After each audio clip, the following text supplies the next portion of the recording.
الاحتشام معزز و مکرم سامعین، خواتین و حضرات، السلام علیکم ورحمۃ اللہ وبرکاتہ۔ کتاب رحمت قرآن مجید سے جو کلمات سورہ بنی اسرائیل سے آپ کے سامنے رکھے ہیں، ان پر کچھ وقت کے لیے آپ کی توجہ چاہوں گا۔ اللہ تعالیٰ میری زبان پر کلمۃ الحق جاری فرمائے۔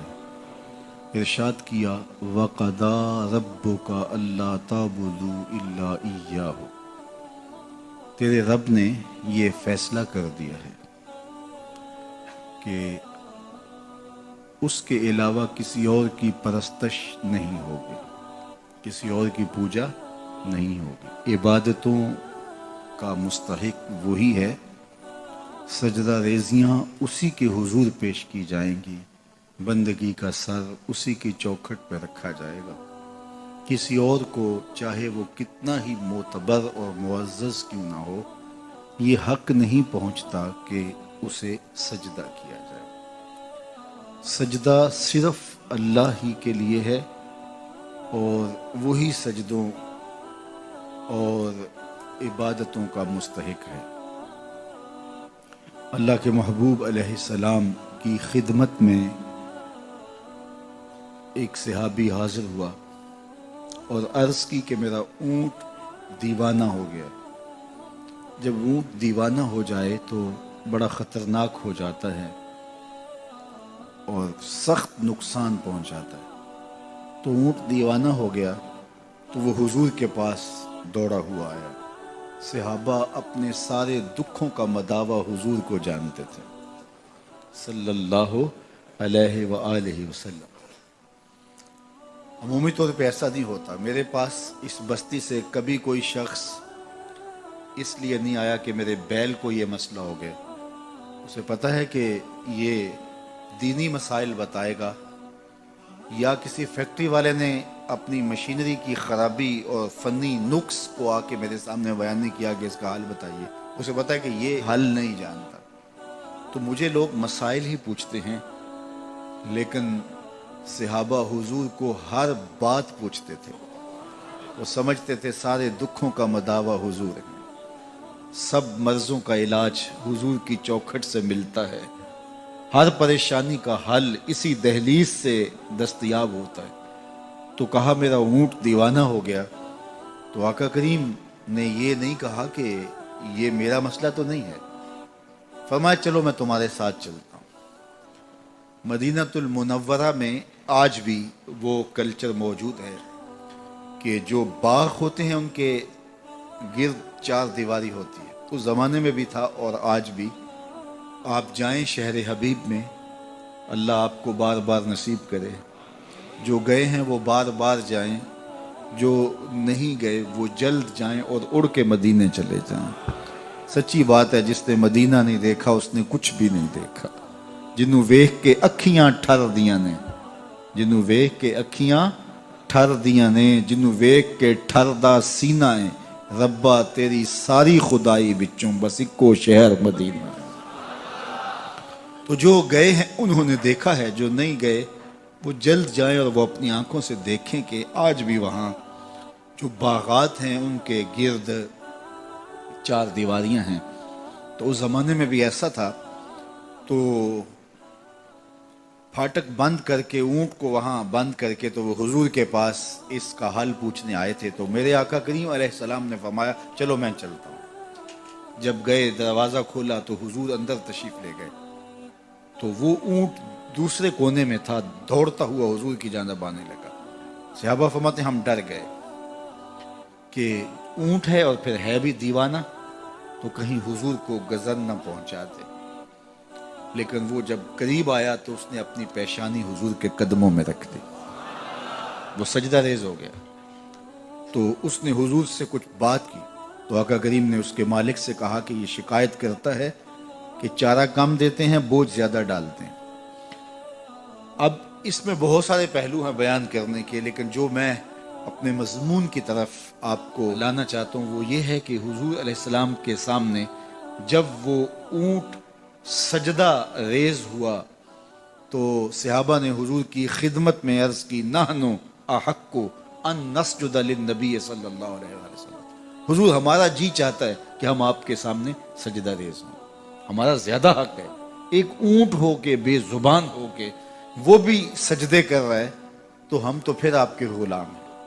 اعلیٰ حضرت بولے سامنے وہ جلوائے نو بہار، سامنے وہ جلوائے نو بہار، سجدے کو ہے دل بے قرار، سجدے کو ہے دل بے قرار، روکیے سر کو روکیے، ہاں یہی تو امتحان ہے۔ تو بے قراری تو پیدا ہوئی، اللہ اکبر۔ تو کہا کہ حضور جی چاہتا ہے کہ ہم آپ کو سجدہ کریں۔ تو آقا کریم نے کیا جواب دیا؟ فرمایا اگر میری شریعت میں سجدہ روا ہوتا، جائز ہوتا، تو میں بیوی کو حکم دیتا کہ وہ شوہر کو سجدہ کرے، لیکن اللہ کے علاوہ کسی اور کے لیے سجدہ جائز نہیں ہے۔ سجدہ تعبدی، عبادت کا سجدہ تو کبھی بھی کسی کے لیے جائز نہیں ہوا، پچھلی شریعتوں میں بھی کبھی جائز نہیں ہوا، تو حضور کی شریعت میں بھی جائز نہیں، وہ تو صرف اللہ کے لیے ہی کیا جاتا ہے۔ اور اگر اللہ کے علاوہ کسی اور کے لیے سجدہ تعبدی کیا جائے گا تو شرک ہوگا۔ یہاں سجدہ تعظیمی کی بات ہے، وہ پچھلی شریعتوں میں جائز رہا، ان کا تحیّت تھا، جس طرح حضرت آدم علیہ السلام کے لیے فرشتوں کا سجدہ ریز ہونا، یہ سجدہ عبادت نہیں تھا، یہ سجدہ تحیّت تھا، تعظیمی سجدہ۔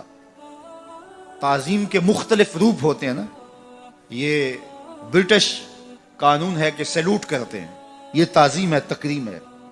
ہمارے سندھ کے علاقے میں چلے جائیں تو وہ ہاتھ جوڑ کے سائیں کہہ کے محبت کا، عزت کا اظہار کرتے ہیں۔ ہمارے یہاں چلے جائیں سرائکی بیلٹ میں تو وہاں وہ پاؤں پہ ہاتھ رکھتے ہیں۔